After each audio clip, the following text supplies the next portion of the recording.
आप सभी को मेरा नमो बुद्धाय। सबसे पहले विश्व गुरु तथागत भगवान बुद्ध के चरणों में नमन करते हुए और बंदामी बनते जी एवं मंच पे बैठे हमारे सभी बड़े भाई, छोटे भाई एवं हमारे युवा साथी एवं सामने बैठे हमारे माताएं, बहनें और भाई बंधु, मैं उत्तर प्रदेश के जिला मैनपुरी के खूबसूरत गांव भारापुर का निवासी हूं। मेरा नाम आशीष साक्या है और वर्तमान में मैं गाजियाबाद में आइडियल क्लासेस हमारा एक संस्थान है जो कि गरीब बच्चों को निःशुल्क शिक्षा देने का कार्य करते हैं। एकेडमिक एवं कॉम्पिटिटिव दोनों ही एग्जाम्स की प्रिपरेशन कराते हैं। हमारा जो रिजल्ट है, अगर गत वर्षों में देखा जाए, पिछले 6 से 7 साल की अगर मैं बात करूं तो 95% से हमेशा ऊपर ही रहा। लास्ट ईयर का हमारा जो टॉपर है वो 98.6% है और मैथमेटिक्स एवं साइंस में हमारे जो मार्क्स हैं बच्चों के 100 आउट ऑफ 100 मार्क्स हैं। ऐसे कई सारे बच्चे हैं, ये कोई हवाई वाली बात नहीं है, क्योंकि मैं मंच पे ये बात बोल रहा हूँ, हमारे पास उन सभी का रिजल्ट भी है। और अभी हाल ही में हमने ऑनलाइन क्लासेस के लिए एक प्लेटफॉर्म तैयार किया है जिसपे हम जो भी गरीब बच्चे हैं उनको निःशुल्क शिक्षा देने का कार्य करते हैं। हम यहाँ पर जो बिलोलिया बुद्ध महोत्सव जो कमेटी है उससे बस एक ही अनुरोध करना चाहूंगा, और जो हमारी धम्म गायिका है उनसे भी माफी चाहूंगा, इसलिए क्योंकि आपसे थोड़ा सा मैं समय ज्यादा लूंगा, क्योंकि मुझे 2-4 चीजों पे बात करनी है। एक सबसे इम्पोर्टेंट जो बात करनी है वो शिक्षा पर बात करनी है, एजुकेशन पे बात करनी है। सभी लोग कहते हैं कि शिक्षा पर सबसे ज्यादा जोर देना चाहिए, यानी सबसे ज्यादा अपने बच्चों को एजुकेट करना चाहिए, लेकिन पॉइंट ये है कि उसको एजुकेट करने का कार्य कौन करेगा? किसी ना किसी को तो आगे आना ही पड़ेगा। तो हमने ये पहल की कि जिस देश में माता सावित्रीबाई फूले और ज्योतिबा फूले जो कि राष्ट्रपिता हैं, इस देश में उन्होंने निःशुल्क शिक्षा देने का कार्य किया है। और अगर ये आशीष कुमार आज इस मुकाम पर पहुंचा है, हमारे समाज ने हमें इस लायक बनाया है कि अगर हम कुछ कर सकते हैं तो हमारा कॉन्सेप्ट है जो हमेशा हम कहते हैं कि पे बैक टू सोसाइटी, हमें अपने समाज को वापस भी करना चाहिए। और जहां भी अगर मैं बात करूं अपनी, तो कोई मैं बहुत संपन्न परिवार से नहीं आता हूं, हमारे गांव के लोग यहाँ उपस्थित हैं। 2013 में मैं गाजियाबाद के लिए निकला था गांव से, हालांकि पिताजी से थोड़ा सा रुष्ट होकर गया था।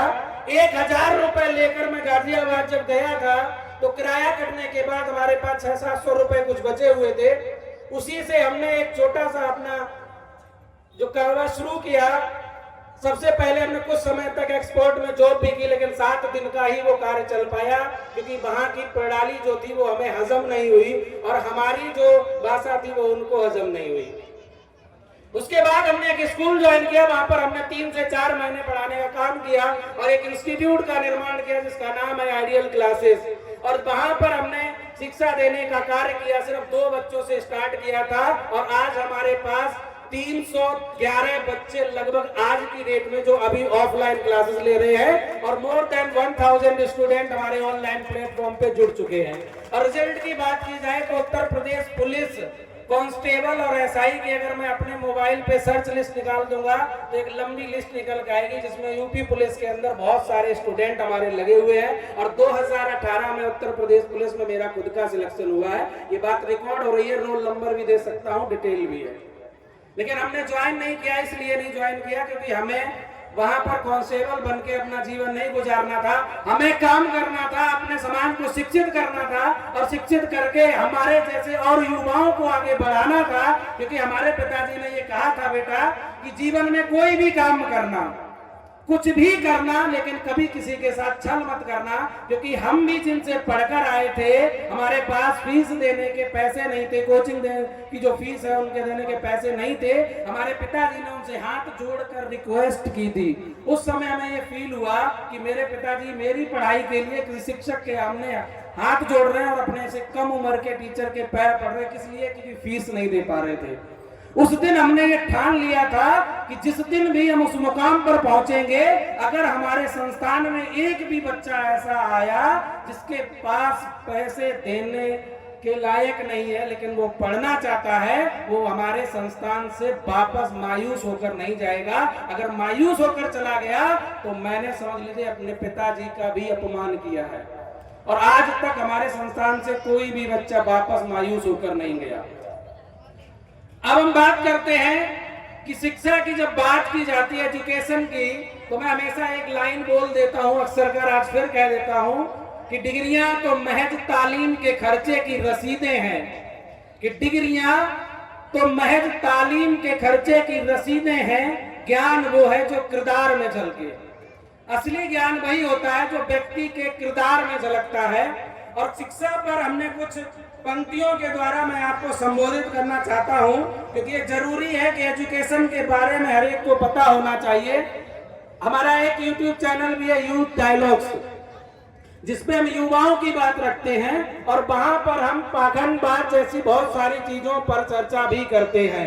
और इसके अलावा 2 YouTube चैनल और हैं, आइडियल क्लासेस एवं आइडियल क्लासेस 9 to 12, एक एकेडमिक का, एक कॉम्पिटेटिव एग्जाम का, और एक फाउंडेशन है हमारा MFG फाउंडेशन, जिसका मैं एक सदस्य हूं। और उसी के तहत हमने जो फ्री एजुकेशन की जो पहल चलाई है, उस पहल में हमारा MFG हमारे पूरे साथ जुड़ा हुआ है कि शिक्षा पर है सबका समान अधिकार, शिक्षा पर है सबका समान अधिकार। MFG की पहल आइडियल क्लासेस है इसका हल। और मैं कहना चाहूंगा कि शिक्षा ही गौरव है हमारा, शिक्षा ही गौरव हमारा, शिक्षा ही हमारी शान है, और शिक्षा ही है स्वाभिमान हमारा, शिक्षा ही हमारी पहचान है। वक्त की ये जरूरत समझ लो, बिन पढ़े अब गुजारा नहीं है। वक्त की ये जरूरत समझ लो, बिन पढ़े अब गुजारा नहीं है। ना कोई रहनुमा ना हुकूमत, कोई भी अब तुम्हारा नहीं है। तुम पढ़ो और पढ़कर लिखो सब, तुम पढ़ो और पढ़कर लिखो सब, वरना तारीख बदली मिलेगी। अब कलम और कागज से बढ़कर दूसरा कोई चारा नहीं है। बात कलम और कागज की हुई, तो मैं उन युवाओं से भी कहना चाहूंगा कि कलम कागज आपको उठाना पड़ेगा। आप स्वयं जब तक अपनी गाथा नहीं लिखेंगे, दूसरे इतिहास लिखेंगे, तब तक आपके इतिहास को दबाया जाएगा।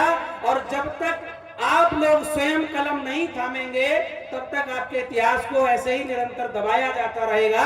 हमारी टीम में से एक मेंबर है जिन्होंने एक पुस्तक लिखी, प्रबुद्ध राष्ट्रवाद। और ये पुस्तक कोई पुस्तक नहीं है, ये आपकी अपनी विचारधारा है। और ये वो विचारधारा है, ये हमारे एडवोकेट, सुप्रीम कोर्ट के एडवोकेट हेमंत कुमार मौर्य जी हैं, जिन्होंने इस पुस्तक को लिखा है, प्रबुद्ध राष्ट्रवाद। जो समाज, जिस प्रकार अगर कोई पेड़ है, अगर उस पेड़ की जड़ें काट दी जाए, अगर वो पेड़ अपनी जड़ों से दूर हो जाए, तो उसका तना, फल, फूल, पत्तियां सब स्वतः ही नष्ट हो जाएंगी। उसी प्रकार अगर कोई समाज अपने इतिहास से और पूर्वजों से, अपनी विरासत से दूर हो जाएगा, उसे नष्ट होने में समय नहीं लगेगा, बहुत जल्द ही उसका पतन हो जाएगा। और अपने समाज को अपने इतिहास से जुड़े रहना है। हाल ही में अभी एक घटना बताता हूं मथुरा की। अब ये मेरा घूमना कम हो पाता है, पहले हमें घूमने का बहुत जिज्ञासा थी, अक्सर कर घूमता रहता हूं, हमारी आदत है। सैटरडे संडे हमारा ऑफ रहता है, तो शनिवार को और रविवार को हम घूमने का काम करते हैं, कभी किसी जगह। तो मथुरा में घूमने गए, तो मथुरा के अंदर एक टीला है, जमालपुर टीला। तो वहां पर जब हम घूमने गए, तो हमने वहां पे एक राजकीय संग्रहालय है। उस राजकीय संग्रहालय में हमने देखा तो हजारों मूर्तियां भगवान बुद्ध की मिली, हजारों मूर्तियां भगवान बुद्ध की थी। और वह बहुत सारे अशोक द्वारा, सम्राट, चक्रवर्ती सम्राट अशोक के द्वारा निर्मित, वहां पर आपको शिलालेख जैसी चीजें, जो स्तंभ लेख है, उनके अवशेष मिले।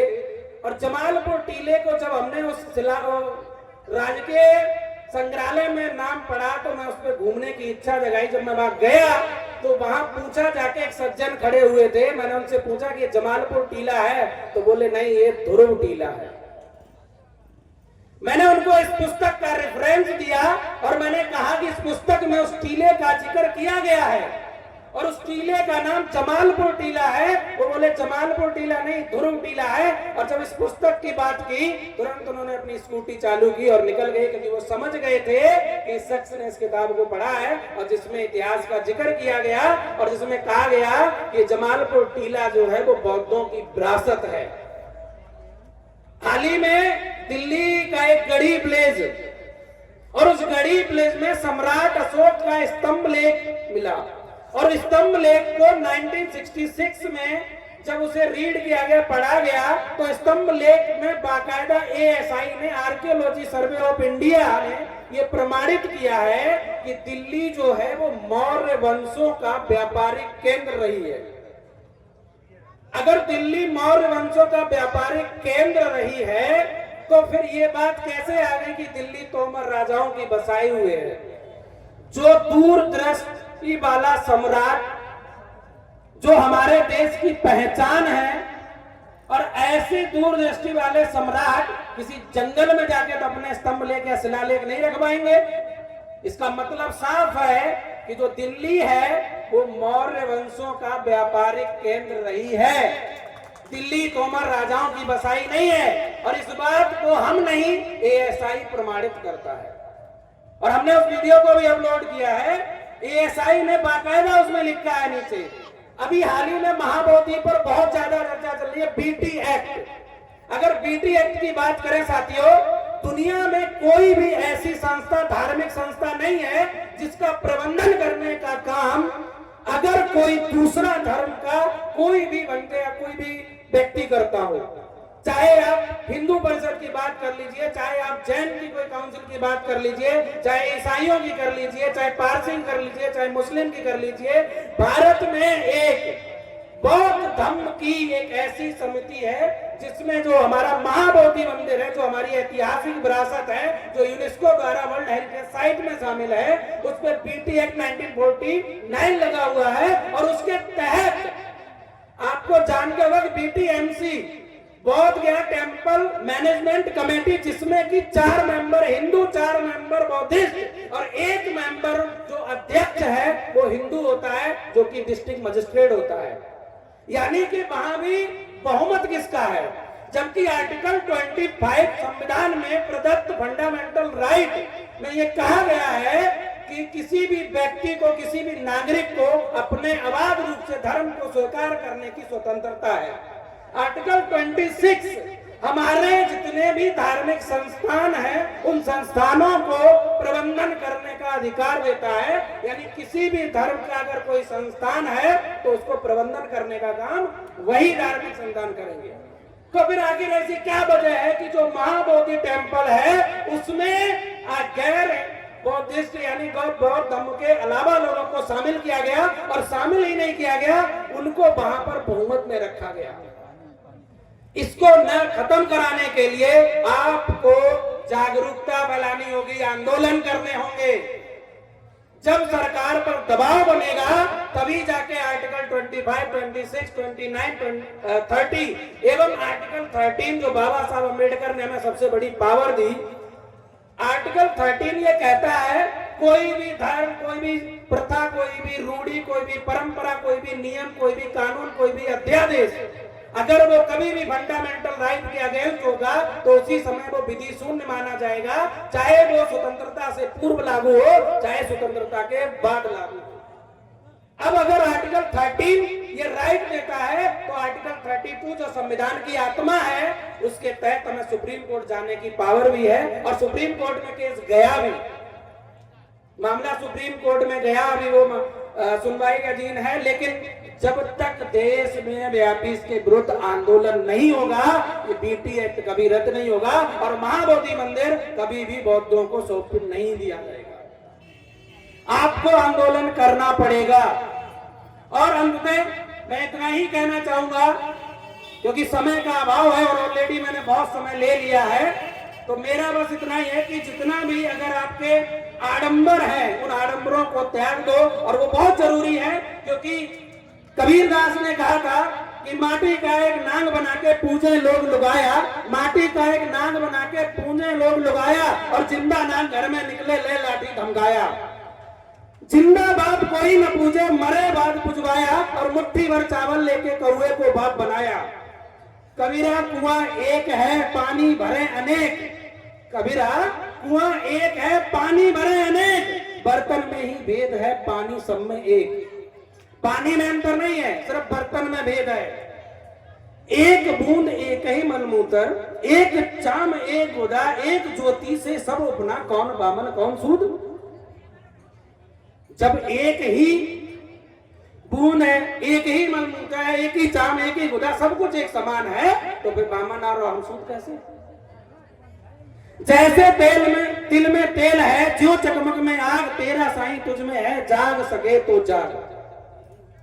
और कहते हैं ना कि भगवान बुद्ध ने एक सबसे बड़ी आपको पावर दी कि जो मैं कहता हूं वो मान लो, वो सत्य है, उनको नहीं। 4 लोग कहते हैं वो मान लो, या वही सत्य है। 400 लोग कहते हैं वो मान लो, वही सत्य। ऐसा नहीं है। आप अपने बुद्धि और विवेक तर्क पर इस्तेमाल करो, जो आपको सही लगे वही सही है। यानी आत्मदीपो, अपना दीपक स्वयं बने।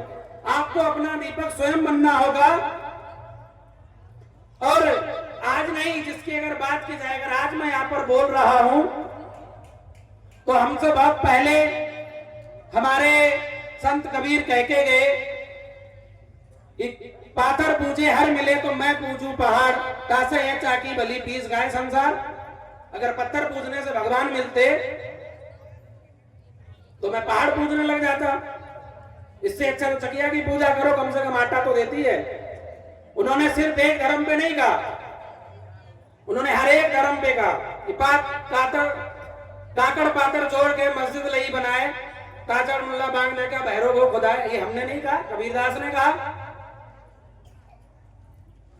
तो ऐसे संत कबीरदास और हमारे समाज में बहुत सारे जागरूकता फैलाने वाले लोग आते रहे। उनको चाहे गालियां दो आप, चाहे कुछ भी दो, समय समय पर आते रहे। सत्य बोलने की सिर्फ एक दो आपको नुकसान हो सकते हैं, या दो ही चीजें होती हैं। या तो आप सत्य के मार्ग पर लंबे समय तक नहीं चलते हैं, या फिर सत्य को कहने की शुरुआत करने से डरते हैं।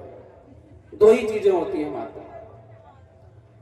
तो अंततः मैं अपनी वाणी को विराम देने से पहले इतना कहना चाहूंगा, जो बिलोलिया बुद्ध महोत्सव समिति है उन सभी कार्यकर्ताओं का बहुत बहुत धन्यवाद, जो आपने हमें समय दिया।